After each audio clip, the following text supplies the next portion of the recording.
Governor نجم الدین ایوب کافی عمر ہونے تک شادی سے انکار کرتا رہا۔ ایک دن اس کے بھائی اسد الدین نے اس سے کہا، بھائی تم شادی کیوں نہیں کرتے؟ نجم الدین نے جواب دیا، میں کسی کو اپنے قابل نہیں سمجھتا۔ اسد الدین نے کہا، میں آپ کے لیے رشتہ مانگوں؟ نجم الدین نے کہا، کس کا؟ اسد الدین کہتے ہیں، ملک شاہ بنت سلطان بن مالک شاہ سلجوقی کی بیٹی کا، یا وزیر الملک کی بیٹی کا۔ نجم الدین، وہ میرے لائق نہیں۔ اسد الدین حیرانگی سے، پھر کون تیرے لائق ہوگی؟ نجم الدین نے جواب دیا، مجھے ایسی نیک بیوی چاہیے جو میرا ہاتھ پکڑ کر مجھے جنت میں لے جائے، اور اسی سے میرا ایک ایسا بیٹا پیدا ہو جس کی وہ بہترین تربیت کرے، جو شاہ سوار ہو اور مسلمانوں کا قبلہ اول واپس لے۔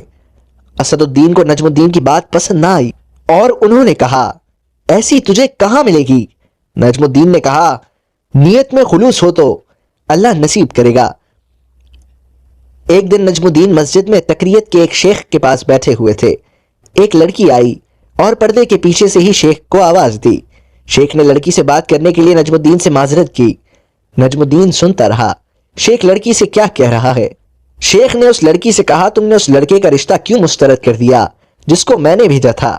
لڑکی، اے ہمارے شیخ اور مفتی، وہ لڑکا واقعی خوبصورت اور رتبے والا تھا، مگر میرے لائق نہیں تھا۔ شیخ، تم کیا چاہتی ہو؟ لڑکی، شیخ مجھے ایک ایسا لڑکا چاہیے جو میرا ہاتھ پکڑ کر مجھے جنت میں لے جائے، اور اس سے مجھے اللہ پاک ایک ایسا بیٹا دے جو شاہ سوار ہو اور مسلمانوں کا قبلہ اول واپس لے۔